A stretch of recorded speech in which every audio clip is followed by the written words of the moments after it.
Okay, Jan, you're going to talk about a Christmas story I think you want to share.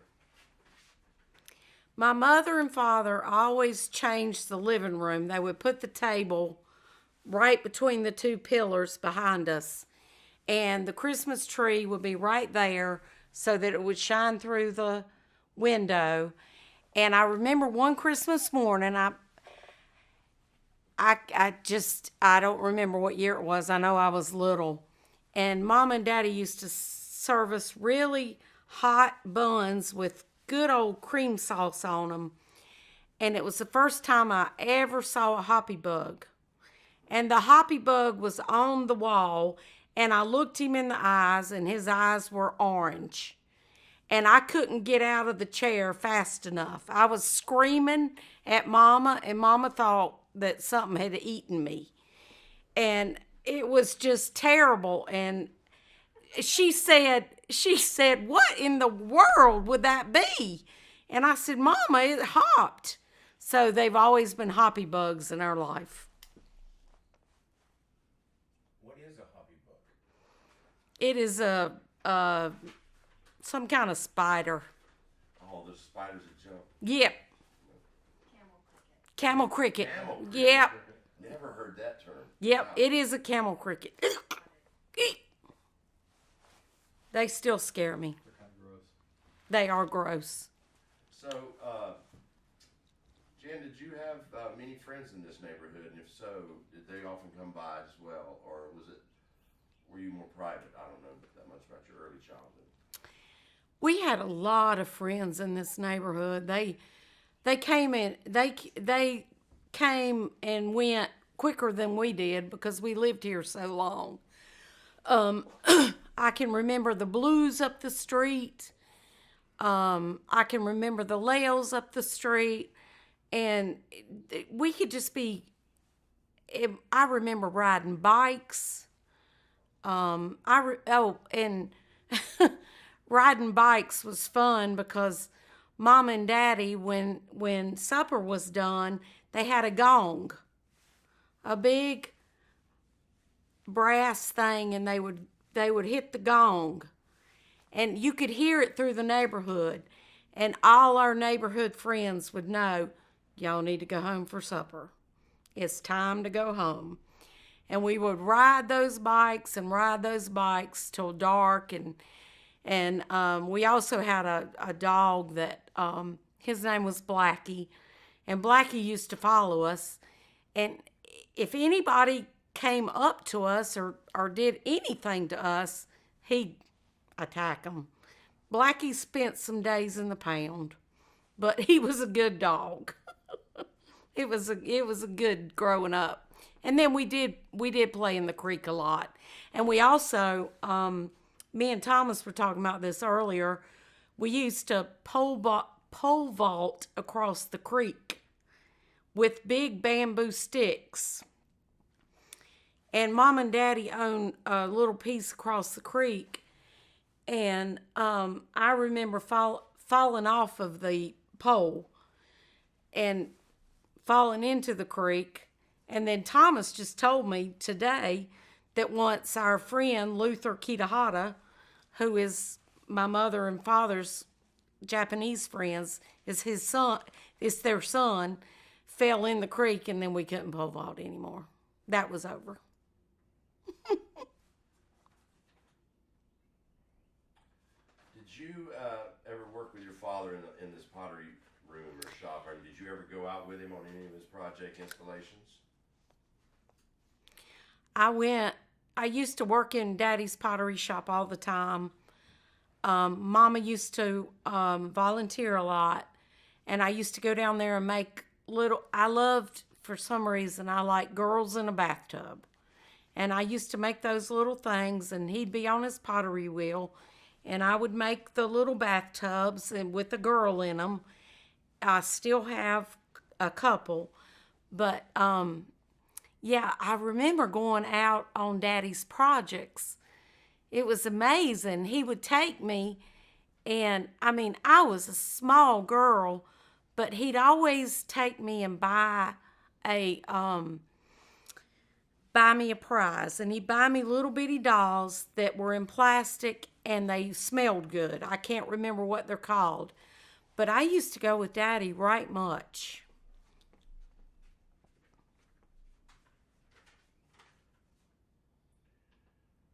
You talked about the stream in the backyard. Was there any much action in the front yard as well, or it was most of your running around and craziness with as kids in the backyard?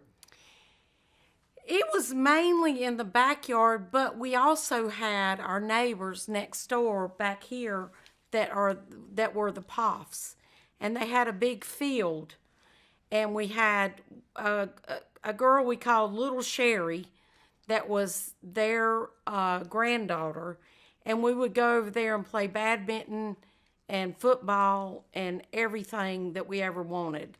There was just an older couple that didn't mind if we just come over in their yard.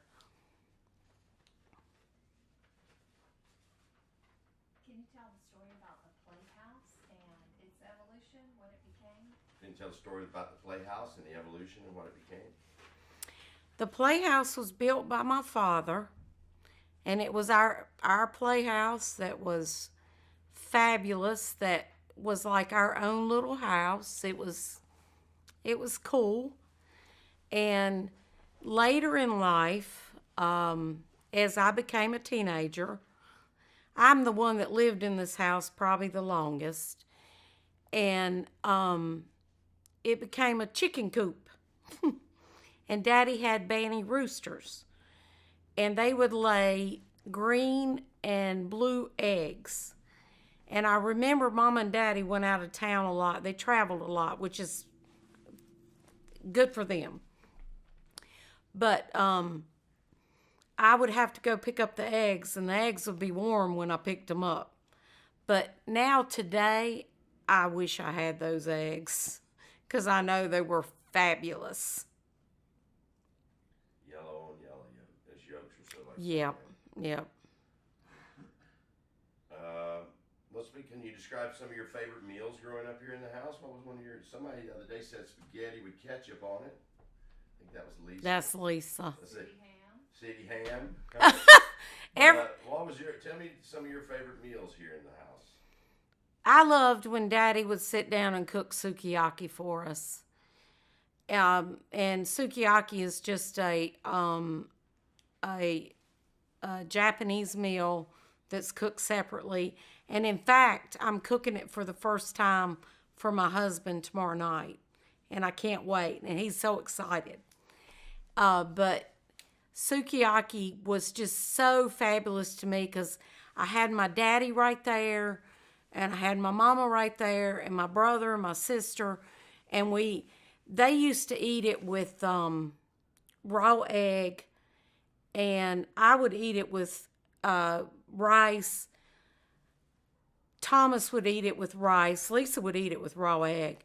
And you just dip it, and you use, yeah.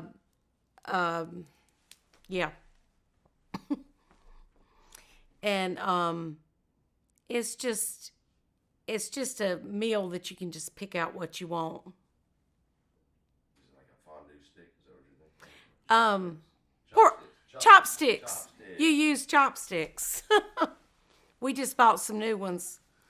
I was trying. Take that from the top again. We use chopsticks to pick. Go ahead. Okay, we used chopsticks to pick it up, which was fun to learn.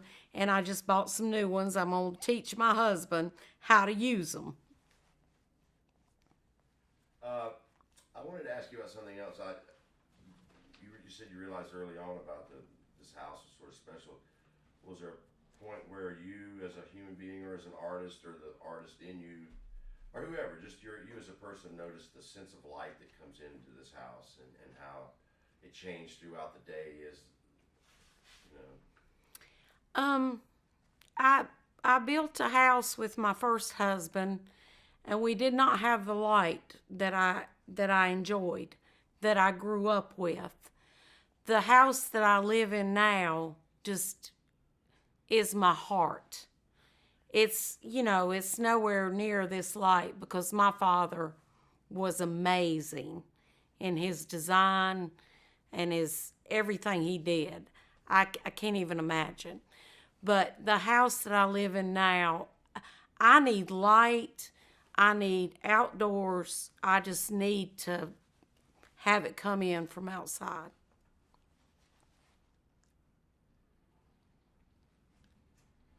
Now, you said that your dad often watched TV in that corner, or TV was in that corner. Did you ever spend time watching TV with him? Did you bond with him over sports, or was that time you went and became Jan in your own room? Or? No. I didn't even like. I remember our Herman Miller orange couch here, and Daddy was here on our Herman Miller blue chairs and watching TV, and I would sit with him on the couch. I was kind of quiet, but I thought, well, I'll watch TV with him, and he started just. Excuse me. He started telling me about football, and I thought, I kind of like this. My daddy was a huge Redskin fan. Huge. He died. It was Redskin all the way.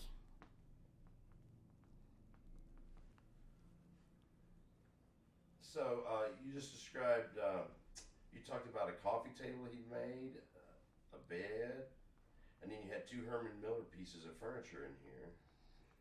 Was there any other furniture in the house or rugs that stick out in your mind growing up, or pieces of? The dining room table that we owned, Daddy and Mama went to Denmark and purchased that and had it shipped here. And the chairs, which we ate on forever. My son now owns that. The chairs kind of got destroyed, and Mom and Daddy replaced those, but it's still a fabulous table. When the tornado knocked down the house, the table kind of got destroyed, but it's still a fabulous piece.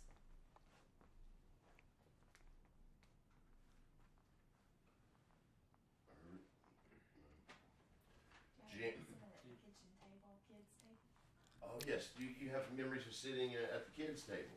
Were you part of that group? I'd imagine. I was part of that group. Start from the top end. 1, 2, 3. Oh, so we had a little kitchen table in the kitchen, and me and Thomas and Dottie B, who was always here. We were drinking Kool-Aid, and I think little paper cups, and we always drank Kool-Aid, and then saltine crackers, and we were trying to pour the Kool-Aid. Daddy was in here watching football or whatever he was doing, and we poured enough Kool-Aid, and then we thought it was kind of cool that the Kool-Aid was going all over the saltine crackers. And then we poured more. And Daddy came in after or between his football game and said, "What are you kids doing?" And we scattered and hid. And we waited. We stood back and waited until he cleaned it up. Do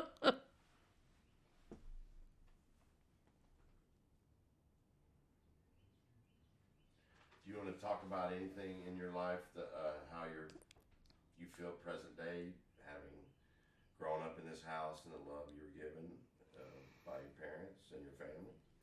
I would like to say that I am so fortunate to be adopted by my parents. It is just, they made the perfect world for me. And I do have people ask me, don't you want to find your biological? And I said, nope. These are the people that raised me. I love them. I don't care a thing about that. It's just, we're family. We're family. As an adult, have you continued in any way, shape, or form in the art community? painting, or do you go to fundraisers, or museums still? Or? I still well, I go to museums when Mama wants to go, but I think my art comes through me because I love to garden. And that is me. I love to garden and raise vegetables exactly like my father did. Did you work on the with him in the organic garden here? Yes. Okay, so I worked here, and Oh, okay, yes, I worked here in the organic garden and I raise an organic garden. And in fact, my son is getting ready to build me some raised beds, and I'm going to get all organic soil and put in my plants very soon. What would you grow? What would you and your father grow here? Uh, What kind of vegetables would you grow? Always tomatoes. Um, Daddy did probably peppers and cucumbers. Just the normal stuff. He didn't have room for corn. Now I do have room for corn, but with the raised beds, I don't know yet. But I'm excited about it. I have a right big garden. Talk about how much this family loved pickles. how much did this family love pickles? Would you like to talk about that at all? Oh dear Lord, Mama used to buy a jar of pickles, and she didn't buy them often, but we would get them home, and me and Lisa would drink all the juice out of there, and then we'd eat all the pickles in one day. I don't think Thomas liked them as much. What is a certain kind of pickle you like? Sour pickle? Sour.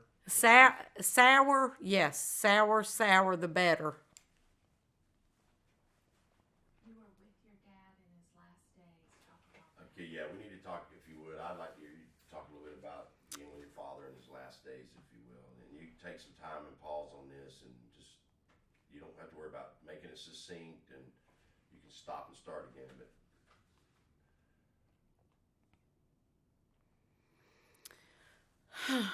My father in his last days, me and my mother gathered together, and I was getting ready to buy him all kinds of stuff to just live a life that he could manage. I went out and did all kinds of stuff, and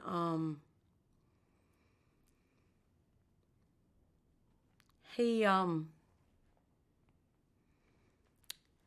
I had my boys. It was sleeting that night. It was January 1st, 1999. I had my boys, and I knew Daddy was going down. I had to take my boys back to their father. And then I came home and I went to sleep, and Mama called me. And it was sleeting, and it was terrible outside. And she said, "Jan, your father has passed away." And I said, "I'll be there in a minute." And Mama said, You just need to drive careful if you want to come. If you can't, you can't." I said, "Mama, I'll be there no matter what." So I came, and he had passed away. And my sister was here. My brother was in Arizona. But it was just wasn't fun. But he also had a terrible disease. And, he passed peacefully. And, luckily he went to sleep and he didn't wake up. Luckily. But he was only 70 years old, which is sad. I miss him still. Will you say that last line again? I still miss him. No. Tell the story about he insisted the day before that he do his taxes. Y'all were helping him with his quarterly taxes. Yeah, tell how fastidious he was even up to the end. Yeah, he was sitting here in these chairs, and he couldn't speak because of his ALS. and Mama had written out of ABC. So he would point to the letters, and all he wanted to do was, he was like, Marjorie, do your taxes. You need to do the taxes. And the last thing I ever understood of my father saying is, Marjorie, I love you.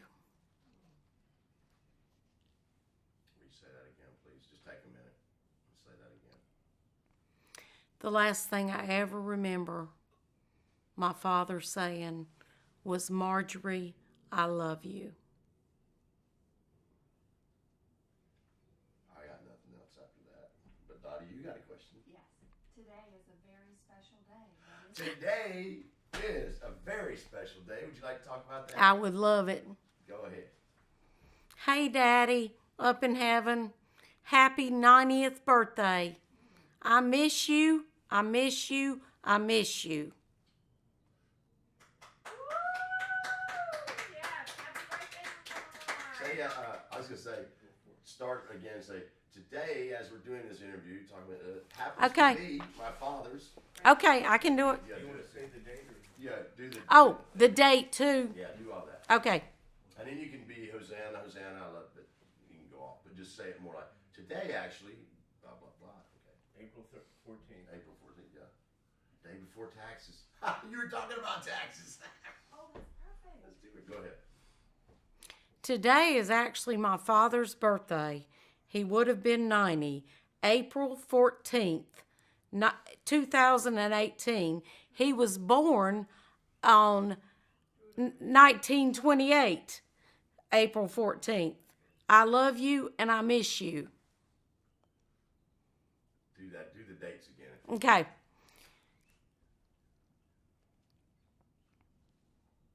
My father was born. Do that part.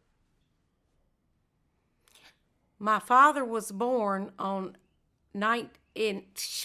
sorry. No, it's all good.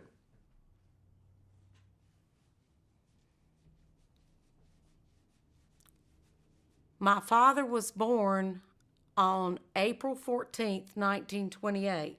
So today makes his 90th birthday. Today is April 14th, 2018. And I miss you.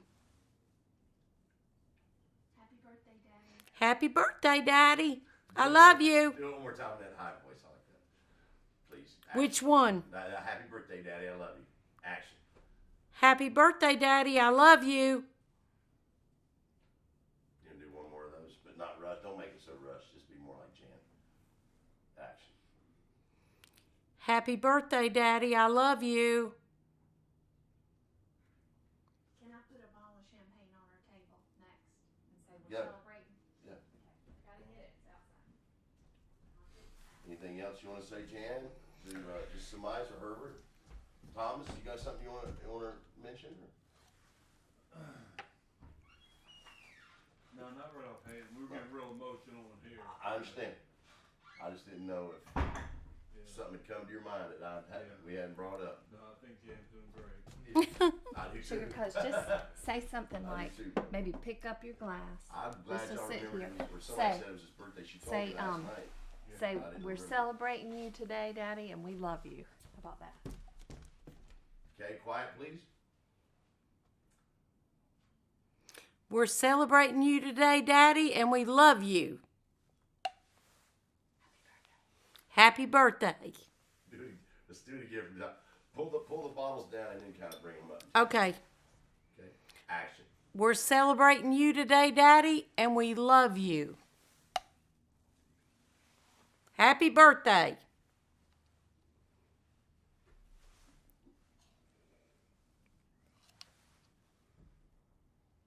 All right, Jason. Got anything? Pushes, shoves, pulls? No. Jan, you want to talk about any favorite piece of art that you remember, or is there a sculpture still in the yard? Do you have one at home? I know you probably have more than one. Oh, I have plenty. Just talk about that right quick before we wrap it up. As far as Okay. your Okay. dad's art. Okay. Oh, Let's go out on a Celebratory note. Yes. Well, Yeah. that was celebratory. Yeah. Okay, action. Art, I'm talking about the yard art. I remember my mother and father, when Daddy first made the sculptures, they would sell them and give the money to Habitat for Humanity. And I would come over and help them sell them. And we just had a camaraderie of fun and people, and it was just fun. I have, I think, 5 in my yard, but Daddy made me the most amazing one that is kind of a circle. And then I also have a crab claw, and then I also have we call it the whale's tail. But we love every moment. Actually, I had somebody stop by the house and want to buy one of mine. Well, no, it's not for sale. It's my daddy's. My daddy made it. And I love my daddy, and I appreciate who he was, and I also love my mother. My mother is just a strong human being. Do it again and say their names. Say Lamar. Oh, okay. That was Okay. good, but just say their names. Okay. Excuse me. My mother and father, Marjorie and Lamar Northup, used to sell sculptures that Daddy made, Lamar Northup made, and they would sell them and give the money to Habitat for Humanity. And I would come over here and help them. We would have a little wine party. We'd have a good time. We would see friends from long ago.